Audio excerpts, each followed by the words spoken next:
San Francisco has had some great teams over the years, but none greater than their 1994 team that won the Super Bowl. Since then, they've had 3 teams that made it to the Super Bowl, but each time they've lost. Most recently against the Kansas City Chiefs, the 2nd consecutive time in a row. So as you probably guessed, the fashionable thing to do right now is criticize this team as well as call for Kyle Shanahan's job. And I do have a lot of criticisms, but in this video, I want to focus on the positives of this game. Specifically, I want to focus on the play of Brock Purdy, who I know many people are going to be quick to criticize, but when I was looking back at this game, Brock Purdy showed that no moment was too big for him, and he could go out there and compete with the best in the game in Patrick Mahomes. Really, ever since Brock Purdy stepped on the field, he's playing like a top 3 pick. And these aren't just my words. When you're looking at the stats for this year with Brock Purdy coming back from a UCL and comparing him to a guy like Patrick Mahomes, he has a higher completion percentage, more yards, more touchdowns, less interceptions, and a higher rating. Despite these facts, however, Brock Purdy isn't going to be put in the conversation for a top 5 quarterback by many in the national media. Rather, they're going to say how he's a system quarterback and this proves that he's not elite. But the fact is, if San Francisco didn't have Brock Purdy and had a guy like, let's say, Jimmy Garoppolo instead, they wouldn't have even been in this game. One of the biggest reasons Brock Purdy has been able to be so successful in this league so far is how great he is running play action. Specifically, when someone gets in his face, he doesn't panic. Rather, as you can see on this play, Brock Purdy keeps his eyes down the field, buying more time with his underrated athleticism, and dumps it off to Kyle Juszczyk for a pretty impressive pickup of 18. These are the type of plays that I would routinely see Trey Lance as well as Jimmy Garoppolo miss. Now going back to the era, Brock Purdy once again finds an open man in Christian McCaffrey. To start this play, you could say perhaps he could have hit Brandon Ayuk, but regardless, this is a great throw and a pickup of 11 for a first down. And only a few plays later, within field goal range, Christian McCaffrey fumbles, at least costing San Francisco 3 points. But honestly, the way San Francisco started moving the ball in this game, it wouldn't be a surprise if they could have scored 7 on this drive. Really looking back at this was an indicator of how this game was going to go for San Francisco. Nothing was going to bounce their way. Looking at Brock Purdy's second drive though, he continued to cook. Here, for instance, you can see how this play action draws up the backers in zone coverage, and this is one of Brock Purdy's best skills, identifying players out of position, so he lets it fly to Brandon Ayuk for once again a great pickup. The next 3 plays for San Francisco were all negative, so despite what many people say about how Brock Purdy doesn't do anything and how his team just carries him, right here, it looks like his team didn't carry him, but hurt him. When you're looking at this play, for instance, despite facing 2nd and 17, somehow Brock Purdy is able to pick up 18. But because of offensive holding by Trent Williams, that play is called back, and now Brock Purdy is facing 2nd and 27. For these next 2 plays, I actually hated these designs by Kyle Shanahan. Both of them were screens, one to Christian McCaffrey and then one to Deebo Samuel. I think this takes away Brock Purdy's best ability, which is reading the field and getting it to the correct player. Here, for instance, you can see how everyone's just blocking, and I thought this just showed lack of confidence for a quarterback who's playing great up to this point. Moving into our 3rd drive for San Francisco, we get to see exactly what I'm talking about. Brock Purdy keeps his eyes down the field and buys just enough time to find Chris Conley.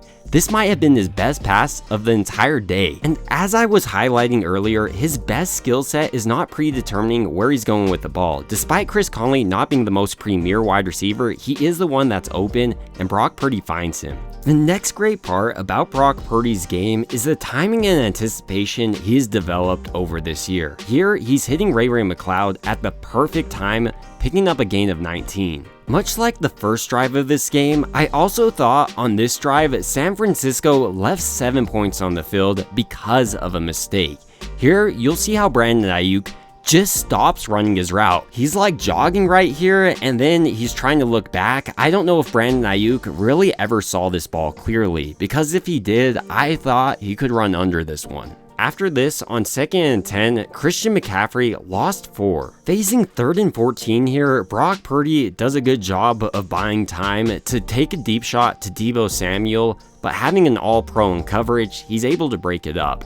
In the future, Brock Purdy might have been able to put a little bit more air on this one, but overall, it's a tough situation. Moving on to San Francisco's fourth drive, on third down, Brock Purdy didn't have any help from his offensive line or play design as no wide receiver was open. The next drive would really get kickstarted by Brock Purdy's arm, first finding Deebo Samuel and then Christian McCaffrey, before finally having that trick play to score their first touchdown of the game. Overall on this drive, Brock Purdy was efficient. He didn't make mistakes and did exactly what the offense expected out of him. So that wraps up the first half of the game. But now moving into the third, we need to talk about something that's plagued Kyle Shanahan for years, especially in big time moments: moving away from the run way too soon. And in this Super Bowl, it was no different for Kyle Shanahan. Facing one of the best pass defenses across the entire NFL, in the third quarter, Shanahan decided to throw it 7 times compared to only running it 2 times in the third. And one of those runs was a Brock Purdy scramble. So while Brock Purdy didn't have all the greatest throws in the third quarter, it's hard to put it on him when the defense knows what's happening. It's going to be a pass. In addition to that, for the second straight year in a row, we've seen the failure of not investing in your offensive line. In the second half, this Chiefs defensive line really got going and getting after Brock Purdy. And while he's super athletic, even making a great play like this still resulted in a loss of 8. Headed into this game, one of the biggest questions surrounding Brock Purdy is, would he be able to do enough to win the Super Bowl? Would he make enough big time throws? But honestly, I don't think that should have been the question. The question should have been, will this offensive line do enough to give Brock Purdy the opportunity to make big time throws? San Francisco's unwillingness to invest in their offensive line is honestly kind of shocking because they understand the importance of getting to the quarterback, just not protecting their own quarterback. On this play, for instance, I'm sure Brock Purdy would prefer to let it fly deep and have a deeper route develop. But the fact is, they're just getting to him way too quickly. It's not just one play, it was a continual thing in this game. San Francisco struggled with their blitz pickups, and Purdy struggled because of it. I really can't put this on Purdy because, once again, his wide receivers are in pretty sticky man coverage, and he has limited time to throw it. When you're watching this play develop, for instance, none of his men are actually coming open, and you can tell his design is to read the top of the field, and before you know it, he has pressure in his face. But rather than making a dumb throw that could result in an interception, he puts it in a place only George Kittle could get it. So while maybe you could say he would have been better suited to throw to Deebo Samuel, he just doesn't have the opportunity to even go through his progression. And it's nice that he doesn't throw a costly interception. This isn't to say Brock Purdy is without blame, because each player has the opportunity to improve game in and game out. Here, for instance, you can see how Brock Purdy misses an open Deebo Samuel in favor for Brandon Ayuk. I like how Brock Purdy is a gunslinger, but in this scenario, he probably should have just dumped off to Deebo. While passing a ton usually means your offense is less efficient, Kyle Shanahan's plays also just weren't great at beating the man coverage Kansas City was giving him. Here, you can see how none of his wide receivers get any separation. In the future, I would like to see at least one of these guys running a double move or some type of move to really challenge man coverage. This was just poor play calling in my opinion.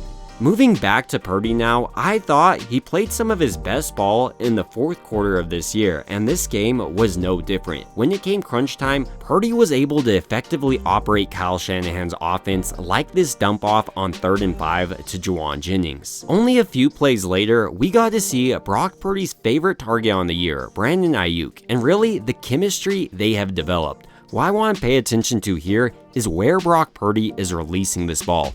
As soon as Brandon Ayuk is coming out of his break, this ball is out of there. If you release this ball any sooner or any later, you're asking for an interception over the middle. If San Francisco has decided, like I think they should, that Brock Purdy is their long-term option, it would be hard not to bring back Brandon Ayuk. When you're looking at this duo, for instance, they're one of the most deadly across the entire NFL.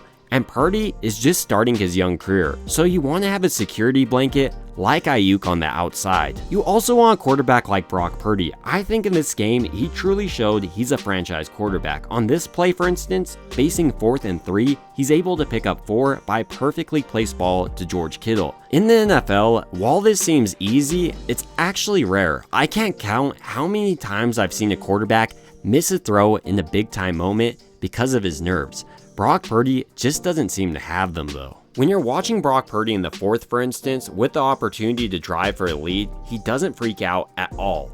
Rather, he finds Juwan Jennings for a nice pickup of 22. And really the only reason this drive halted once again was because of San Francisco not being able to pick up the blitz. I know you can say Brock Purdy should be making this throw, but I don't think any quarterback could do it. Jumping ahead now to the biggest crunch time moment, 3rd and 2 in overtime, Brock Purdy once again has ice running through his veins. He's able to find his favorite target, Brandon Ayuk, and he puts it right on him. So that's Purdy when he's not under pressure. But even when Kansas City was bringing blitz, he often was the reason why San Francisco was able to make a big play. Here, for instance, he makes the right move by dumping off to CMC, who picks up a monstrous gain. One of the biggest reasons people don't want to call Brock Purdy an elite quarterback is because they don't think he makes enough plays. But I don't think that's the case. Here he's able to buy time and find Kyle Juszczyk where many quarterbacks probably would have just got sacked. But this ability is really hard to execute when you have no time to escape the rush. Here, for instance, as soon as Brock Purdy's grabbing this ball, he basically has to throw it. And if he had a fraction second longer, you can see Brandon Ayuk coming open, and even Juwan Jennings probably would have caught this ball if Brock Purdy could have put on him a little bit better. Regardless of all of that though, I don't think facing 4th down in overtime, San Francisco should have kicked a field goal. Rather, I think they should have gone for it. Because, well, when you're watching how Patrick Mahomes plays in overtime, you know he's going to go out there and at least score a touchdown.